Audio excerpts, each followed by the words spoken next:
να είναι και περιοχές σημαντικές για πουλιά. Δεν ξέρω πώς αυτό μπορούμε να το αντιμετωπίσουμε. Είμαστε λοιπόν ως πολίτες μετέωροι και δεν ξέρω πώς το προχωράει και πώς το αντιμετωπίζει και αυτό. Κάθε φορά ενδεχομένως ξεχωριστά έφυγα από αυτό. Να τα πω και στα αγγλικά τότε, να φύγουν αυτοί, θα κάνουν τι να κάνουν. Να πω μετά, θέλετε. Μετά μεταξύ μας, γιατί... Θα παρακαλήσω να απαντήσουν οι συμμετέχοντες. Αλλά νομίζω ήταν πολύ σημαντικά κάποια από αυτά που ακούστηκαν και αξίζει να αναδειχθούν. Δηλαδή, εγώ θεωρώ ότι αυτή η χαρά που έβγαλε ο κύριος Ιγνάς ως πρωταρχικό στοιχείο στο να προβάλλουμε τις περιοχές είναι πάρα πολύ σημαντικό και το βλέπαμε πολύ συχνά με μια αυστηρότητα. Πρέπει αυτό, απαγορεύεται εκείνο. Αυτή η προοπτική λοιπόν είναι εξαιρετικά σημαντική και νομίζω ότι πρέπει να την κρατήσουμε. Θέλω να κρατήσω ένα άλλο που άκουσα εδώ. Να απαντήσουν καλά. Μας παίρνει με ενθουσιασμό να απαντήσουμε. Γιατί θέλω να το ρωτήσω. Yes, thank you very much for these very interesting questions. Two of them I feel were directly addressed to me. The first question on the contradiction of the expectations and possibilities, also in the context of the previous biodiversity strategy being implemented in the time of growth, and this one being implemented in the time of crisis. So I think the answer to this question is that we really have to learn from mistakes and not repeat the mistakes that we committed in the previous period. And one of the mistakes that we had in the previous period was that we had this very general targets and visions, and we didn't have from the very start the concrete action plan how to achieve these targets.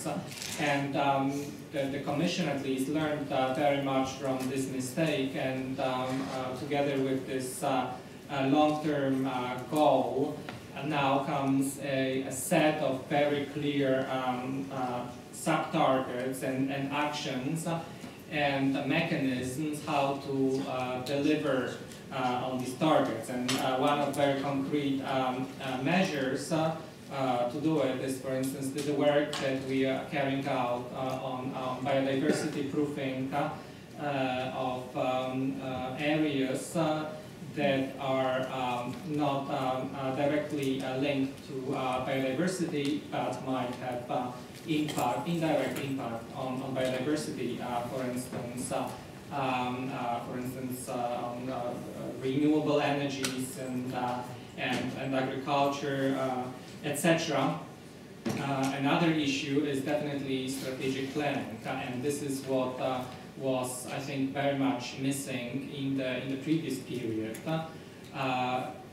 We didn't think so much about the concrete goals that we want to achieve and how we want to achieve them. And this mechanism that we have developed now, the prioritized action framework, exactly answers to this shortcoming that we identified.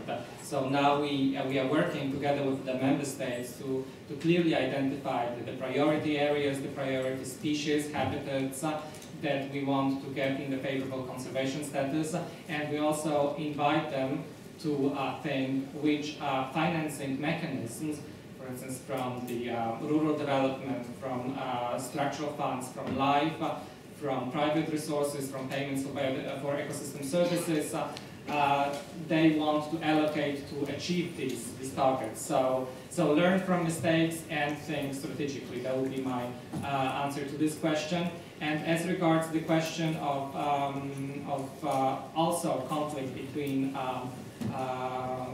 renewable energy targets and biodiversity targets, I think the answer to this question is, again, think strategically, because obviously the renewable targets should not be delivered at the expense of biodiversity. We really have to be careful with the planning of the investments, no one is saying that Natura 2000 is an area where no investments can be carried out. They can be carried out on the condition that they are not contradicting the goals of the site. And also in this respect, we are trying to help the member states to work on that. The Commission has prepared a number of guideline documents for the different sectors. Last year we issued guideline documents on the wind energy sector and how it can comply with our legislation. The same goes for different sectors. So think about environment from the very start of the planning process, the planning of investments, and then I think many of these conflicts can be avoided. Okay, thank you very much for the two questions. I think one was on absolute decoupling, and the other was how we should reach the people who can protect what we need to protect. I mean, they're both obviously very simple questions with very easy answers. Anyway, so I'll start the process. I think the answer to the how we get closer will really depend very much on local potential, and I think a lot of what's been said is very useful.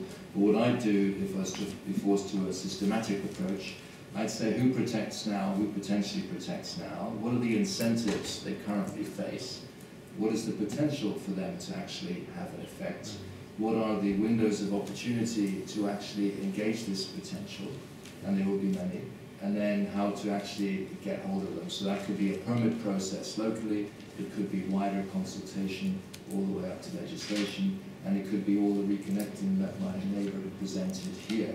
So I think there's a range of different ways. That will be a systematic way of trying to identify actors who are useful and to engage them. With respect to decoupling, I think, there's many levels of decoupling. I think to simplify the issue, to say what part of it is technology, which everyone knows about, the light bulbs up there, which you affect by prices or standards or whatever, technology like this, which goes off.